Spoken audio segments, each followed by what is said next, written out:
ಗುರುಕುಲದ ವಿರೋಧಿ ನನ್ನನ್ನು 7-8 ದಿನಗಳ ಕಾಲ ಬಂಧನದಲ್ಲಿ ಇಟ್ಕೊಂಡು ಅತ್ಯಾಚಾರ ಮಾಡಿ ನ್ಯಾಯಾಲಯದ ಮೂಲಕ ನನಗೆ ಗಲ್ಲು ಶಿಕ್ಷೆ ಹಾಕ್ತಾ ಇದೆಯಲ್ಲ ಬಹಿರಂಗವಾಗಿ, ಇದೇ ಥರ ನೀನು ಸಾವು ಬರಬೇಕು ಅಂತ 2004ರಲ್ಲಿ ಶಾಪ ಕೊಟ್ಟದರ ಪರಿಣಾಮ 2026ರಲ್ಲಿ ಆಯಾತುಲ್ಲಾ ಖಮೇನಿ ಕೆಮ್ಮಲಿಲ್ಲ, ಸತ್ತೋಗಿಬಿಟ್ಟ.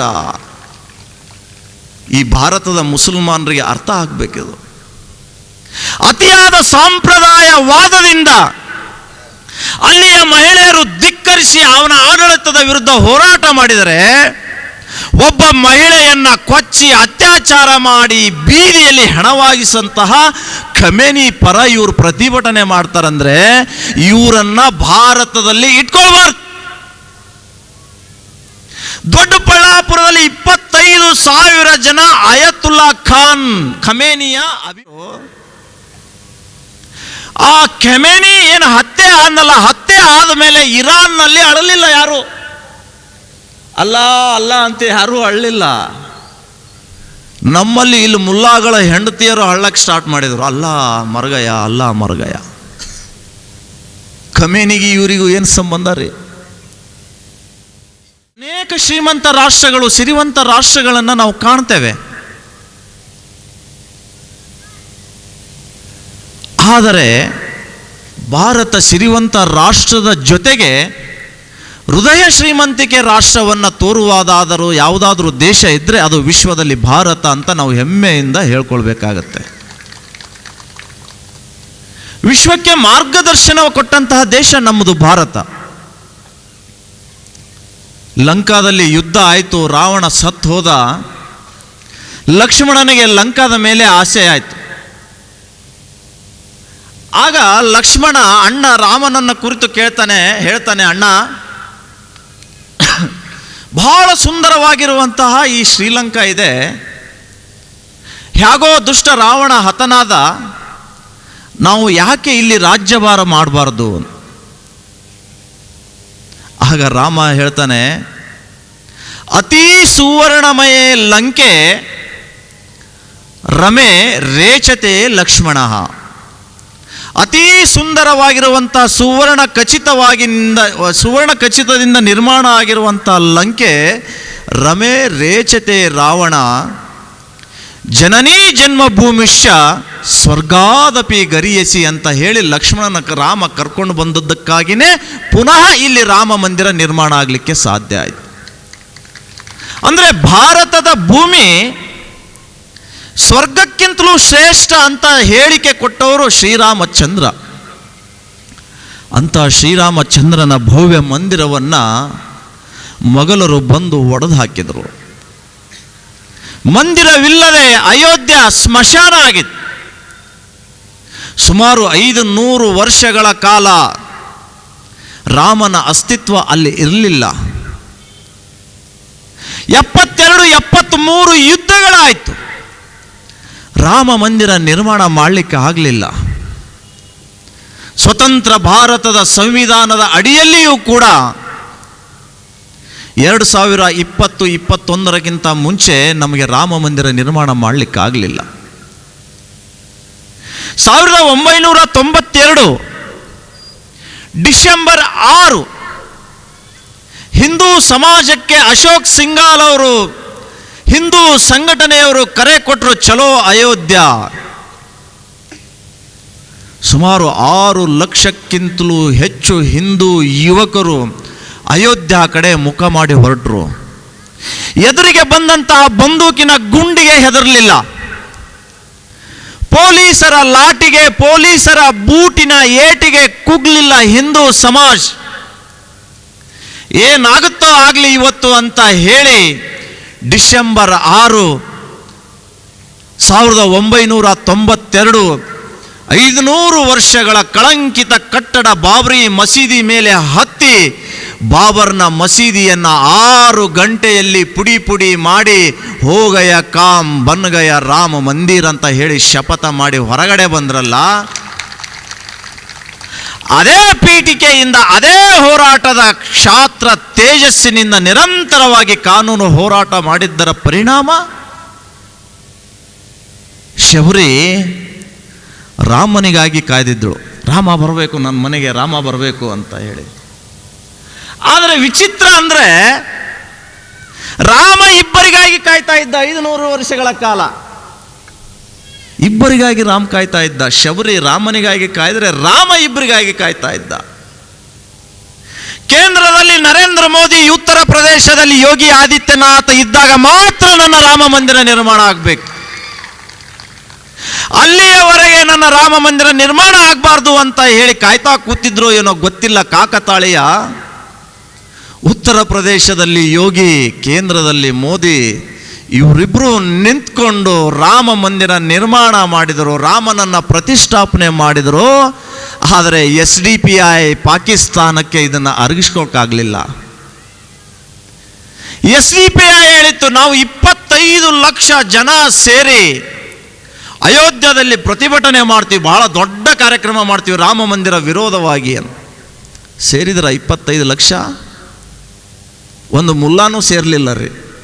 ಯಾಕೆ ಅಂತ ಕೇಳಿದರೆ ಅಲ್ಲಿ ಯೋಗಿ ಆದಿತ್ಯನಾಥರ ಗುಂಡು, ಬಂದೂಕಿನ ಗುಂಡು ಭಾಳ ಸ್ಟ್ರಾಂಗ್ ಇದೆ. ಸಂವಿಧಾನದ ವಿರುದ್ಧವಾಗಿ, ಹಿಂದೂ ಧರ್ಮದ ವಿರುದ್ಧವಾಗಿ ಯಾರು ಹೋಗ್ತಾರೆ ಅಲ್ಲಿ ಪೊಲೀಸರ ಗುಂಡಿಗೆ ಬಲಿಯಾಗಿ 72 ಕನ್ಯೆಯರ ಹತ್ರ ಹೋಗ್ಬೇಕಾಗತ್ತೆ. ಜಿನ್ನತ್. ಅಷ್ಟೊಂದು ಬಲಿಷ್ಠ ಕಾನೂನು ನಮ್ಮ ಉತ್ತರ ಪ್ರದೇಶದಲ್ಲಿ ಯೋಗಿ ಆದಿತ್ಯನಾಥರು ಕೊಟ್ಟಿದ್ದಾರೆ.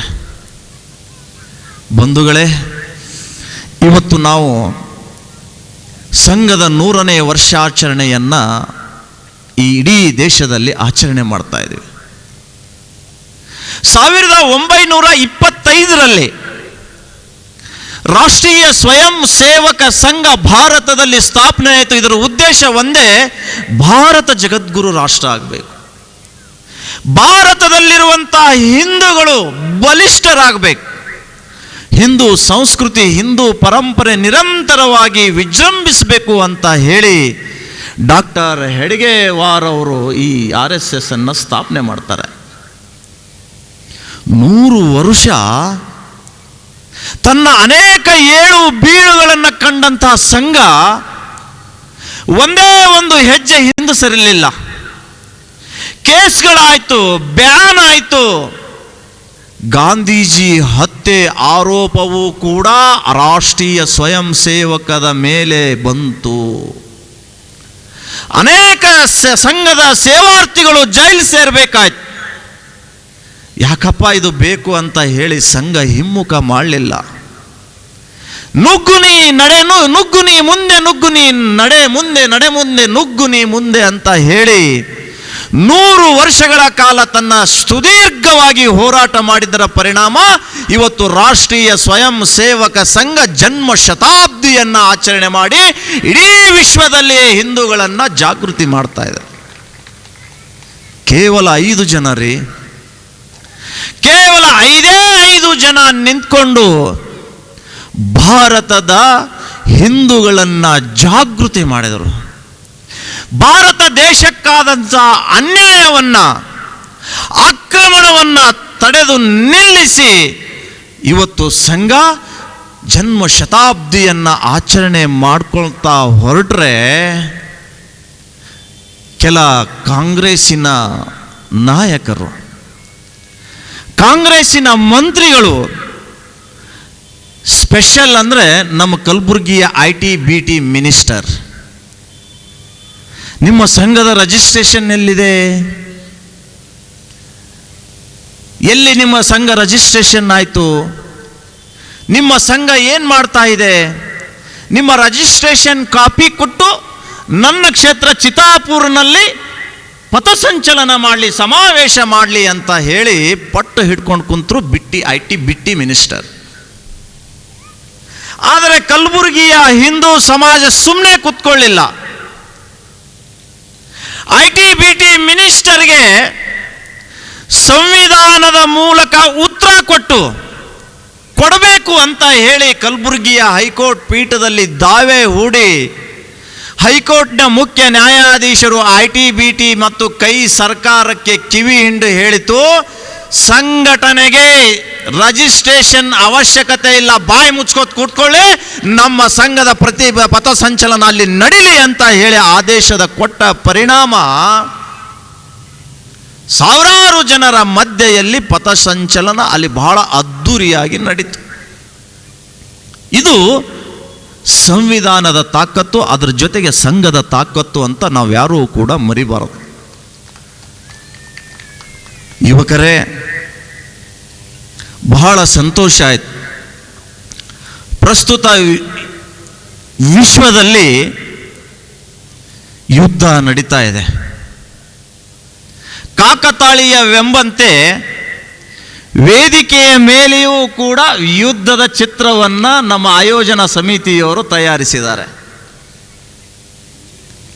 ಭಾರತಕ್ಕೆ ಯಾವಾಗ ತೊಂದರೆ ಆಗುತ್ತೋ,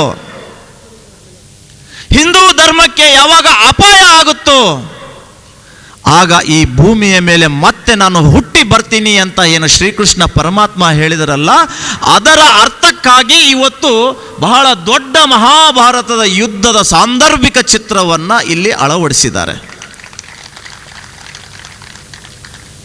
ವಿಶ್ವಕ್ಕೆ ಶಾಂತಿ ಬೇಕಾದರೆ ಯುದ್ಧ ಬೇಕು. ಯುದ್ಧ ಮಾಡಿದ ಮೇಲೇ ಬುದ್ಧ ಆದ. ಒಮ್ಮೆಲೆ ಎಲ್ಲರೂ ಬುದ್ಧ ಆಗ್ರಿ ಬುದ್ಧ ಆಗ್ರಿ, ಬುದ್ಧ ಹೇಳಿಕೊಟ್ಟ ಶಾಂತಿ ಮಂತ್ರ ನೀವು ಪಠಿಸ್ರಿ ಅಂತ ಹೇಳ್ತಾರಲ್ಲ, ಬುದ್ಧ ಆಗಬೇಕಾದ್ರೆ ಯುದ್ಧ ಆದ್ರೇನೆ ಬುದ್ಧ, ಯುದ್ಧ ಆದ್ರೇನೆ ಶಾಂತಿ. ಅದನ್ನು ತೋರಿಸಿಕೊಟ್ಟವರು ಅನೇಕ ದಾರ್ಶನಿಕರು ನಮ್ಮ ಇತಿಹಾಸದಲ್ಲಿ ನಮಗೆ ತಿಳಿಸಿಕೊಟ್ಟಿದ್ದಾರೆ. ಇರಾನ್ ಸರ್ವಾಧಿಕಾರಿ ಆಯಾತುಲ್ಲಾ ಖಮೇನಿ ಮೊನ್ನೆ ಸತ್ತು ಹೋದ. ತಾನಾಗಿ ಸಾಯಲಿಲ್ಲ, ಅವನನ್ನು ಗುರಿ ಇಟ್ಟು ಸಾಯಿಸಿದರು. ಯಾಕೆ ಅಂತ ಕೇಳಿದರೆ, ವಿಶ್ವಕ್ಕೆ ಮಾರಕವಾಗಿರುವಂತಹ ಅಸ್ತ್ರಗಳನ್ನು ತಯಾರಿಸಿ ವಿಶ್ವದಲ್ಲಿ ಇಸ್ಲಾಂ ಒಂದೇ ಇರಬೇಕು ಅನ್ನುವಂತಹ ನಿರ್ಧಾರವನ್ನು ವ್ಯಕ್ತಪಡಿಸಿದಂಥ ಆಯತುಲ್ಲಾ ಖಮೇನಿ ಅಮೇರಿಕಾದ ಟ್ರಂಪ್ನನ್ನು, ಇಸ್ರೇಲ್ನ ಬೆಂಜಮಿನ್ ನೇತಾಹುವನ್ನ ಕೊಲೆ ಮಾಡಬೇಕು ಅಂತ ಸುಪಾರಿ ಕೊಟ್ಟಿದ್ದ. ಕೇಳ್ತಾರ ಅಮೇರಿಕಾ ಮತ್ತು ಇಸ್ರೇಲ್ ಕೇಳಕ್ಕಾಗತ್ತಾ? ನಿರ್ದಿಷ್ಟವಾದ ಗುರಿಯನ್ನು ಇಟ್ಟು ಖಮೇನಿ ಎಲ್ಲಿ ಅಳ್ತ್ಕೊಂಡು ಕೂತ್ಕೊಂಡಿದ್ದಾನೆ, ಅವನು ಕೆಮ್ಮದ ಹಾಗೇನೆ ಅವನನ್ನು ಮುಗಿಸಿದ್ದು ಇಸ್ರೇಲ್ನ ಮೋಸ ಗುಪ್ತಚರ ಇಲಾಖೆ ಅಂತ ನಾವು ಹೆಮ್ಮೆಯಿಂದ ಹೇಳ್ಕೊಳ್ಬೇಕಾಗತ್ತೆ. ಇಸ್ರೇಲ್ ಒಂದು ಚಿಕ್ಕ ದೇಶ, 1,40,50,00,000 ಜನ ಇರುವಂತಹದ್ದು.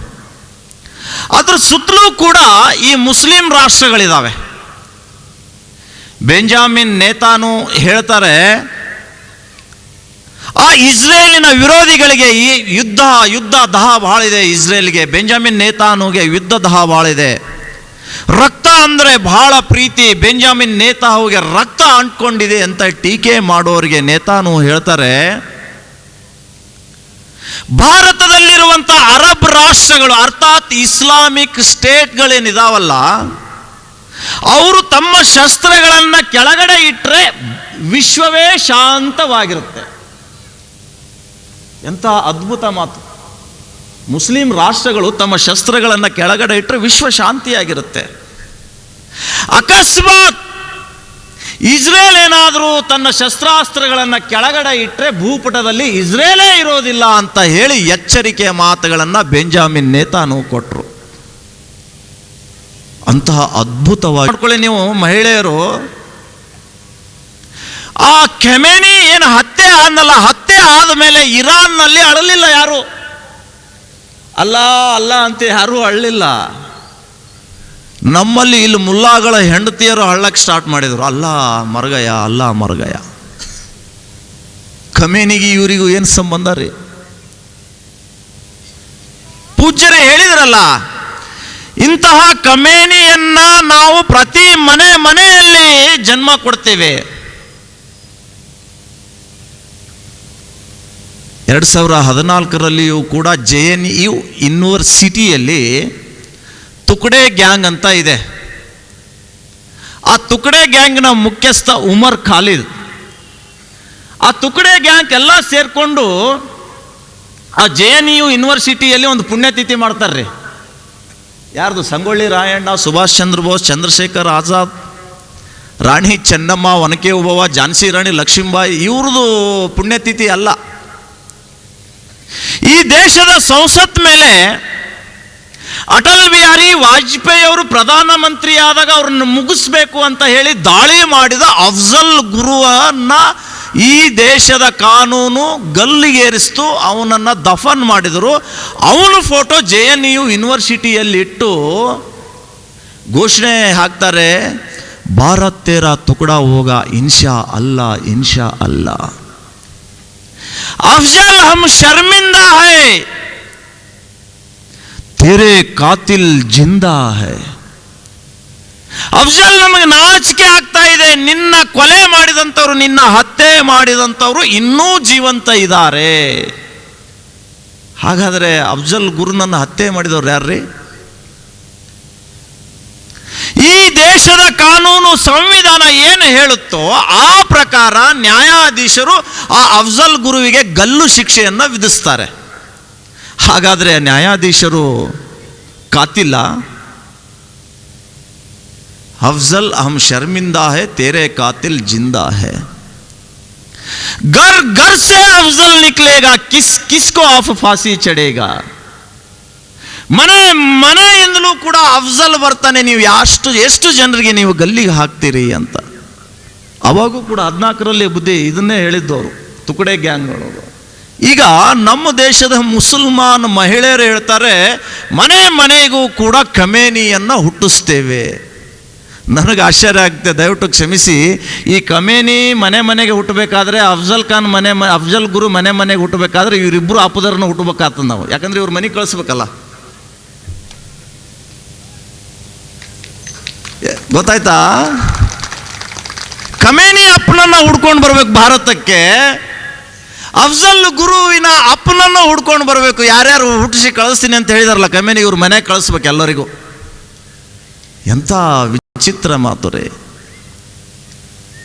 ಇದೇ ಇರಾನ್ನಲ್ಲಿ ಇವತ್ತಿಗೂ ಕೂಡ ಖಮೇನಿ ಹತ್ಯೆ ಆದ ತಕ್ಷಣನೇ ಹಿಜಾಬನ್ನ ಬಿಸಾಕಿ ಅವನ ಫೋಟೋವನ್ನು ಕೆಳಗಡೆ ಹಾಕಿ ಆ ಫೋಟೋದ ಮೇಲೆ ನಿಂತು ಕುಣಿದಾಡಿದಂತಹ ಮಹಿಳೆಯರು ಇವತ್ತು ಇರಾನ್ನಲ್ಲಿ ಸಂಭ್ರಮಿಸುತ್ತಿರಬೇಕಾದರೆ, ಇಲ್ಲಿ ಟಿಪ್ಪು ಸುಲ್ತಾನನ ಮೊಮ್ಮಕ್ಕಳು, ಬಾಬರ್ನ ಔರಂಗಜೇಬನ ಮರಿ ಮೊಮ್ಮಕ್ಕಳು ಹೇಳ್ತಾರೆ, ಖಮೇನಿಯನ್ನು ನಾವು ಹುಟ್ಟಿಸಿ ಕಳಿಸ್ತೇವೆ. ನಾಚಿಕೆ ಆಗಬೇಕು ಇವರಿಗೆ. 2022 ಡಾಕ್ಟರ್ ಐದಾ ರುಸ್ತಮಿ ಅಂತ ಹೇಳಿ ಒಬ್ಬ ಖ್ಯಾತ ವೈದ್ಯ ಇರಾನ್ನಲ್ಲಿ ಜನ್ಮ ಎತ್ತುತ್ತಾಳೆ.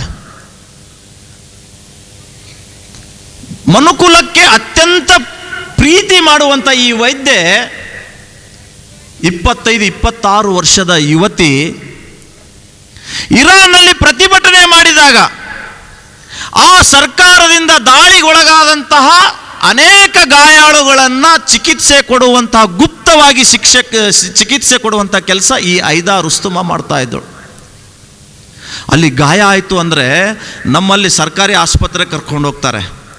ಆದರೆ ಗಾಯಾಳುಗಳು, ಇರಾನ್ನಲ್ಲಿ ಹೋರಾಟ ಮಾಡಿದಂಥ ಗಾಯಾಳುಗಳನ್ನು ಅವರು ಮನೆಗೆ ಹೋಗಿ ಅಲ್ಲೇ ಚಿಕಿತ್ಸೆ ತಗೊಳ್ತಾರೆ. ಆ ಸಂಪ್ರದಾಯ ಅಲ್ಲಿದೆ. ಯಾಕೆ ಅಂತ ಕೇಳಿದರೆ, ಇವರು ಸರ್ಕಾರಿ ಆಸ್ಪತ್ರೆಗೆ ಹೋದರೆ ಇವರು ಸರ್ಕಾರದ ವಿರುದ್ಧ ಹೋರಾಟ ಮಾಡಿದ್ದಾರೆ ಅಂತ ಹೇಳಿ ಅಲ್ಲೇ ಗುಂಡಿಟ್ಟು ಸಾಯಿಸುವಂಥ ಅಲ್ಲಿ ಪದ್ಧತಿ ಇದೆ. ಹೀಗಾಗಿ ಈ ಐದಾ ರುಸ್ತುಮ್ 26-27 ವರ್ಷದ ಯುವತಿ ಹಾಗೆ ಸರ್ಕಾರದ ಏಟನ್ನು ತಿಂದು ಗಾಯಗೊಂಡಂತಹ ಚಿಕಿತ್ಸೆಗಾಗಿ ಮೆಡಿಕಲ್ಗೆ ಹೋಗಿ ಮೆಡಿಕಲ್ನಲ್ಲಿ ಔಷಧಿಗಳನ್ನು ತೆಗೆದುಕೊಳ್ಬೇಕಾದ್ರೆ ಅಲ್ಲಿಯ ಸರ್ಕಾರದ ಪ್ರತಿನಿಧಿಗಳು ಆ ವೈದ್ಯೆಯನ್ನು ಅಪಹರಿಸ್ತಾರೆ. ಬಹಳ ಸುಂದರವಾದ ಯುವತಿ. 3-4 ದಿನ ಆ ಯುವತಿಗೆ ಚಿತ್ರಹಿಂಸೆ ಕೊಟ್ಟು ಅತ್ಯಾಚಾರ ಮಾಡಿ, ಮೂಗು ಕೊಯ್ದು, ಕಣ್ಣು ಕಿತ್ತಿ, ಸ್ತನಗಳನ್ನು ಕೊಯ್ದು ರಸ್ತೆ ಮೇಲೆ ಬಿಸಾಕ್ತಾರೆ. ಅವ್ರ ತಂದೆ ತಾಯಿಯಂದರಿಗೆ ಪೊಲೀಸರು ಫೋನ್ ಮಾಡಿ ಹೇಳ್ತಾರೆ, ನಿಮ್ಮ ಮಗಳು ಇಲ್ಲಿ ರಸ್ತೆ ಮೇಲೆ ಬಿದ್ದಿದ್ದಾಳೆ, ಯಾವುದೋ ವಾಹನ ಬಂದು ಗುದ್ಕೊಂಡು ಹೋಗಿದೆ. ಆದರೆ ಆ ಶವ ನೋಡಿದರೆ ಆಕ್ಸಿಡೆಂಟ್ ಆಗಿರುವಂಥ ರೀತಿ ಆಗಿರಲಿಲ್ಲ. ಖ್ಯಾತ ವೈದ್ಯರನ್ನು ಕೂಡ ಹತ್ಯೆ ಮಾಡಿದ ನರಹಂತಕ ರಾಷ್ಟ್ರ ಇರಾನ್. 2004 ಅಲ್ಲಿ ಒಬ್ಬ ಯುವತಿ, ಎಜುಕೇಷನ್ ಪಡೆದಂಥ ಯುವತಿ, ಕಾರ್ನಲ್ಲಿ ಹೋಗಬೇಕಾದ್ರೆ ಮಾರಲ್ ಪೊಲೀಸಿಂಗ್ ಅಂತ ಇತ್ತು ಅಲ್ಲಿ. ಆ ಕಾರನ್ನು ತಡಿತಾರೆ. ಸ್ವಲ್ಪ ಈ ಯುವತಿ ಗ್ಲಾಸನ್ನು ಇಳಿಸಿ ಈ ಕಡೆ ಮುಖ ಹಾಕಿದಾಗ ಆಕೆಯ ತಲೆ ಮೇಲಿನ ಹಿಜಾಬ್ ಹಿಂದೆ ಹೋಗಿರುತ್ತೆ. ಅಷ್ಟೇ ಸಾಕಾಗಿತ್ತು ಈ ನೈತಿಕ ಪೊಲೀಸ್ ಗಿರಿಯ ಹರಾಮಿಗಳಿಗೆ. ಆ ಯುವತಿಯನ್ನು ಚಾಲಕನ ಕಾರಿನ ಸಮೇತ ಕಿಡ್ನ್ಯಾಪ್ ಮಾಡ್ತಾರೆ. ಅವಳ ಮೇಲೆ ಆರೋಪ ಏನು ಅಂತ ಕೇಳಿದರೆ, ಇರಾನ್ನ ಸಂಪ್ರದಾಯದಂತೆ, ಇಸ್ಲಾಮಿಕ್ ಪದ್ಧತಿಯಂತೆ ಈ ಯುವತಿ ಹಿಜಾಬ್ ಧರಿಸದೇ ಇರುವ ಕಾರಣಕ್ಕಾಗಿ ನಾವು ಅರೆಸ್ಟ್ ಮಾಡಿದ್ದೀವಿ ಅಂತ ಹೇಳಿ 7 ದಿನ ಆ ಯುವತಿಯ ಮೇಲೆ ಅತ್ಯಾಚಾರ ಮಾಡ್ತಾರೆ. ಕೋರ್ಟ್ಗೆ ಪ್ರೊಡ್ಯೂಸ್ ಮಾಡ್ತಾರೆ. ಜಡ್ಜು ಕೂಡ ಅಯತುಲ್ಲಾ ಖಾನ್ನ ಮೊಮ್ಮಗ ಇದ್ದ ಕಾಣಿಸುತ್ತೆ. ಅವನು ಆ ಯುವತಿಗೆ ಗಲ್ಲು ಶಿಕ್ಷೆ ವಿಧಿಸ್ತಾರೆ. ಗಲ್ಲು ಶಿಕ್ಷೆ ಎಂತಹದ್ದು ಅಂತ ಕೇಳಿದರೆ, 4 ರಸ್ತೆಗಳ ಮಧ್ಯೆ ಬೃಹತ್ತಾಕಾರವಾಗಿರುವಂಥ ಕ್ರೇನನ್ನು ತಂದು ಕ್ರೇನಿಗೆ ಹಗ್ಗ ಕಟ್ತಾರೆ. ಆ ಹಗ್ಗದ ನೇಣು ಗಂಬದ ಉರುಳು ಏನಿರುತ್ತಲ್ಲ, ಅದೇ ನ್ಯಾಯಾಧೀಶ ಬಂದು ಆ ಯುವತಿಯ ಕೊರಳಿಗೆ ಹಾಕ್ತಾನೆ. ಆಗ ಆ ಯುವತಿ ಹೇಳ್ತಾಳೆ, ಆ ಯುವತಿಯ ಹೆಸರು ಅತಾಫಿ ರಜಾಬಿ ಅಂತ. ಅತಾಫಿ ರಜಾಬಿ, ಅಯತುಲ್ಲಾ ಖಮೇನಿ, ನೀನು ಮಹಿಳಾ ವಿರೋಧಿ, ಮನುಕುಲದ ವಿರೋಧಿ. ನನ್ನನ್ನು 7-8 ದಿನಗಳ ಕಾಲ ಬಂಧನದಲ್ಲಿ ಇಟ್ಕೊಂಡು ಅತ್ಯಾಚಾರ ಮಾಡಿ ನ್ಯಾಯಾಲಯದ ಮೂಲಕ ನನಗೆ ಗಲ್ಲು ಶಿಕ್ಷೆ ಹಾಕ್ತಾ ಇದೆಯಲ್ಲ ಬಹಿರಂಗವಾಗಿ. ಇದೇ ಥರ ನೀನು ಸಾವು ಬರಬೇಕು ಅಂತ 2004ರಲ್ಲಿ ಶಾಪ ಕೊಟ್ಟದರ ಪರಿಣಾಮ 2026ರಲ್ಲಿ ಅಯತುಲ್ಲಾ ಖಮೇನಿ ಕೆಮ್ಮಲಿಲ್ಲ, ಸತ್ತೋಗಿಬಿಟ್ಟ. ಈ ಭಾರತದ ಮುಸಲ್ಮಾನರಿಗೆ ಅರ್ಥ ಆಗಬೇಕಿದು. ಅತಿಯಾದ ಸಂಪ್ರದಾಯವಾದದಿಂದ ಅಲ್ಲಿಯ ಮಹಿಳೆಯರು ಧಿಕ್ಕರಿಸಿ ಅವನ ಆಡಳಿತದ ವಿರುದ್ಧ ಹೋರಾಟ ಮಾಡಿದರೆ, ಒಬ್ಬ ಮಹಿಳೆಯನ್ನ ಕೊಚ್ಚಿ ಅತ್ಯಾಚಾರ ಮಾಡಿ ಬೀದಿಯಲ್ಲಿ ಹೆಣವಾಗಿಸಂತಹ ಖಮೇನಿ ಪರ ಇವರು ಪ್ರತಿಭಟನೆ ಮಾಡ್ತಾರಂದ್ರೆ ಇವರನ್ನ ಭಾರತದಲ್ಲಿ ಇಟ್ಕೋಬಾರ್ದು. ದೊಡ್ಡಬಳ್ಳಾಪುರದಲ್ಲಿ 25,000 ಜನ ಅಯತುಲ್ಲಾ ಖಾನ್ ಖಮೇನಿಯ ಅಭಿಮಾನಿಗಳಿದ್ದಾರೆ. ಮೊನ್ನೆ ಆತ ಸತ್ರೆ ಆತನ ಪರವಾಗಿ ಶ್ರದ್ಧಾಂಜಲಿ ಮೈಕ್ನ ಎದುರುಗಡೆ ನಿಂತು ಅಲ್ಲಾ ರಹಮತುಲ್ಲಾ ಬಿಜಾಪುರ ಬೆಲ್ಲ ಅಂತ ಹೇಳಿ ಇವ್ರು ಪ್ರಾರ್ಥನಾ ಮಾಡ್ತಿದ್ರು. ಆದರೆ ಅವತ್ತಿಲ್ಲ. ಅವತ್ತು ಖಮೇನಿಯನ್ನು ನೆನೆಸಿ ನೆನೆಸಿ ನೆನೆಸಿ ನೆನೆಸಿ ಮೈಕ್ನಲ್ಲಿ ಅಳ್ತಾರೆ. ನಮ್ಮ ಕಾಂಗ್ರೆಸ್ ಸರ್ಕಾರ ಅದನ್ನು ನೋಡಿಕೊಂಡು ಸಿದ್ದರಾಮಯ್ಯನವರು ನಿದ್ದೆ ಮಾಡ್ತಾರೆ. ಹೋಮ್ ಮಿನಿಸ್ಟರ್ ದುರ್ಬಲ, ಪರಮೇಶ್ವರ್ಗೆ ಕೇಳಿದ್ರೆ ಅದು ನನಗೆ ಗೊತ್ತಿಲ್ಲ, ಮಾಹಿತಿ ತರಿಸ್ಕೊಳ್ತೀನಿ ಅಂತ ಹೇಳಿ ಉಡಾಫೆ ಉತ್ತರಗಳನ್ನು ಕೊಡ್ತಾರೆ. ಯಾವಾಗ ಹಿಂದೂ ಸಮಾಜದ ಒತ್ತಡ ಆಯಿತೋ, ನಾಮಕೆ ವಾಸ್ತೆ ಹ್ಯಾರಿಸ್ ಮೇಲೆ ಕೇಸ್ ಆಯಿತು, ಆ ಅಯತುಲ್ಲಾ ಖಮೇನಿಯ ಬೆಂಬಲಿಗರ ಮೇಲೆ ಕೇಸ್ ಆಯಿತು. ನಾನು ಯಾಕೆ ಹೇಳ್ತಾ ಇದ್ದೀನಿ ಇಲ್ಲಿಯ ಮುಸಲ್ಮಾನರಿಗಂದರೆ, ವಿಶ್ವದ ಅನೇಕ ಮುಸ್ಲಿಂ ರಾಷ್ಟ್ರಗಳಿದ್ದಾವೆ, 52, 53 ಇಸ್ಲಾಮಿಕ್ ಸ್ಟೇಟ್ಗಳಿದ್ದಾವೆ. ಅಲ್ಲೆಲ್ಲಿಯೂ ಕೂಡ ಇಸ್ಲಾಮಿಕರು ಸುರಕ್ಷಿತವಾಗಿಲ್ಲ. ಆ ಎಲ್ಲ ದೇಶಗಳಕ್ಕಿಂತಲೂ ಹೆಚ್ಚಿನ ಸುರಕ್ಷತೆ ಇರುವಂತಹ ಮುಸಲ್ಮಾನರ ದೇಶ ಯಾವುದು ಅಂತ ಕೇಳಿದರೆ ಅದು ಭಾರತ, ಹಿಂದೂಸ್ತಾನ್. ಆದರೆ ದುರ್ದೈವ, ಹಿಂದೂಸ್ತಾನ್ ಜಿಂದಾಬಾದ್ ಅನ್ನೋದಿಲ್ಲ ರೀ ಇವರು. ವಿಧಾನಸೌಧದಲ್ಲಿ ನಿಂತ್ಕೊಂಡು ಹೇಳ್ತಾರೆ ಪಾಕಿಸ್ತಾನ್ ಜಯವಾಗಲಿ, ಪಾಕಿಸ್ತಾನ್ ಜಿಂದಾಬಾದ್. ಈ ನಮ್ಮ IT BT ಮಿನಿಸ್ಟರ್ಗೆ ಕೇಳಿದರೆ ಇಲ್ಲ ಪಾಕಿಸ್ತಾನ್ ಜಿಂದಾಬಾದ್ ಅಂತೇನಂದಿಲ್ಲ. ಅವನ್ಯಾವನೋ ರಾಜ್ಯಸಭಾ ಸದಸ್ಯನಾದ್ರನಲ್ರಿ, ನಾಸೀರ್ ಹುಸೇನ್ ಜಿಂದಾಬಾದ್ ಅಂದರು. ನಾಸೀರ್ ಸಾಬ್ ಜಿಂದಾಬಾದ್ ಅಂದರೆ ಇವರು ಕಿವಿ ಹೇಗಿದೆ. ಇಸ್ಲಾಂ ಅಂದ್ರೇನೆ ಒಂದೇ ಒಂದು ಮಾತಾಡೋದಿಲ್ಲ. ಬಾಗಲಕೋಟದಲ್ಲಿ ದಾಳಿ ಆಯ್ತು. ಪ್ರಿಯಾಂಕಾ ಖರ್ಗೆ ಕ್ಷೇತ್ರ ರಾವೂರ್ನಲ್ಲಿ ದಾಳಿ ಆಯಿತು ಶಿವಾಜಿ ಮೆರವಣಿಗೆ ಮೇಲೆ. ನಿಮ್ಗೆ ಆಶ್ಚರ್ಯ ಆಗುತ್ತೆ, ವಿಡಿಯೋ ನೋಡಿರ್ಬೋದು.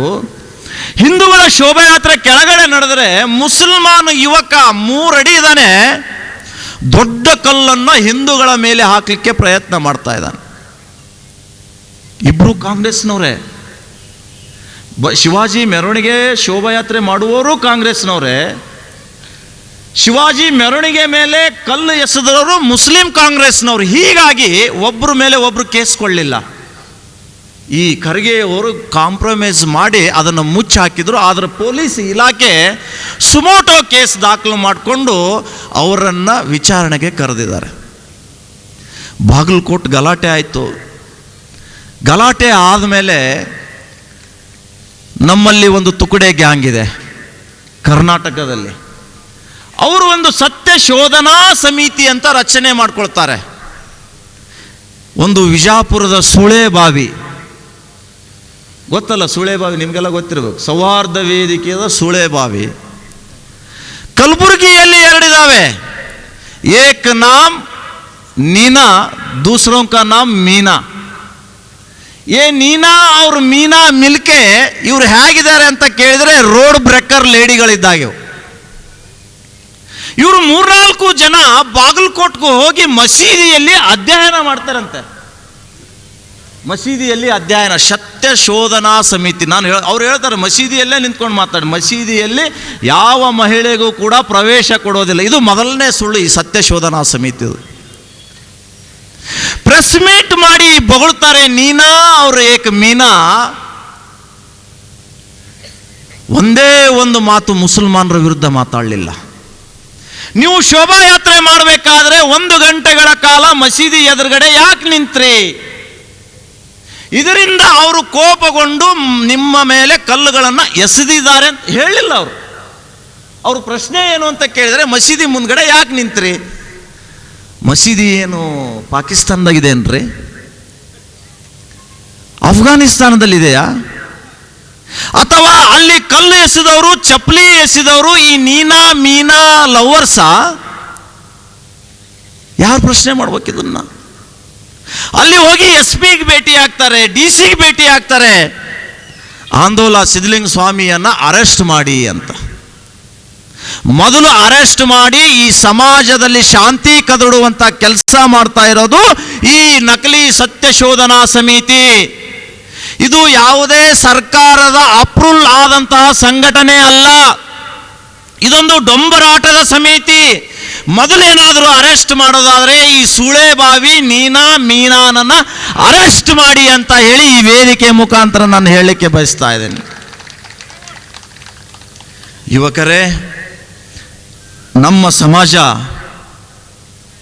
ದುರ್ಬಲ ಸಮಾಜ ಅಲ್ಲ. ಭಾರತದ ಹಿಂದೂಗಳ ಇತಿಹಾಸ ಸೋಲಿನ ಇತಿಹಾಸ ಅಲ್ಲ, ಅದು ಸಂಘರ್ಷದ ಇತಿಹಾಸ. ಇಂತಹ ಇತಿಹಾಸವನ್ನು ವಿಜೃಂಭಿಸಬೇಕಾದ್ರೆ ನಾವೆಲ್ಲರೂ ಹಿಂದೂಗಳು ಒಂದಾಗಬೇಕಾಗತ್ತೆ. ಒಂದಾದಾಗ ಮಾತ್ರ ಭಾರತ ಸುರಕ್ಷಿತವಾಗಿರಲಿಕ್ಕೆ ಸಾಧ್ಯ ಇದೆ. ಇಲ್ಲದೆ ಹೋದರೆ JNU ಮಾದರಿಯಲ್ಲಿ ತುಕಡೆ ಗ್ಯಾಂಗ್ಗಳು ಹುಟ್ಟುತ್ತವೆ. ಭಾರತ ತೇರಾ ತುಕಡೆ ಹೋಗ ಇನ್ಶಾ ಅಲ್ಲ ಅಂತ ಹೇಳ್ತಾರೆ. ಇವರೆಲ್ಲರಿಗೂ ಕೂಡ ನಾವು ಉತ್ತರ ಕೊಡಬೇಕಾಗಿದೆ. ಅಕಸ್ಮಾತ್ ಭಾರತ್ ತೇರಾ ತುಕಡ ಹೋಗ ಇನ್ಶಾ ಅಲ್ಲ ಅಂತ ಹೇಳಿ ಕಾಂಗ್ರೆಸ್ ಸರ್ಕಾರದಲ್ಲಿ ಏನಾದರೂ ಅಂದಿದ್ರೆ ಆತ ಉಮರ್ ಖಾಲಿದ್ ಇವತ್ತು ಕಾಂಗ್ರೆಸ್ ಸರ್ಕಾರದ ಕೇಂದ್ರ ಸರ್ಕಾರದಲ್ಲಿ ಮಂತ್ರಿ ಮಾಡ್ತಿದ್ರು ಅವನಿಗೆ. ಆದರೆ ನರೇಂದ್ರ ಮೋದಿ ನೇತೃತ್ವದ ಸರ್ಕಾರ ಇರೋದ್ರಿಂದಲೇ ಉಮರ್ ಖಾಲಿದ್ ಇವತ್ತೂ ಕೂಡ ದಿಲ್ಲಿ ಜೈಲಿನಲ್ಲಿ ಮುದ್ದೆ ಮುರಿತಾ ಇದ್ದಾನೆ. ಇದು ಹಿಂದುತ್ವದ ತಾಕತ್. ಸುಪ್ರೀಂ ಕೋರ್ಟ್ ಕೂಡ ಖಾಲಿದ ಉಮರ್ ಖಾಲಿದನ ಘೋಷಣೆಯನ್ನ ಒಪ್ಪಲಿಲ್ಲ ರೀ.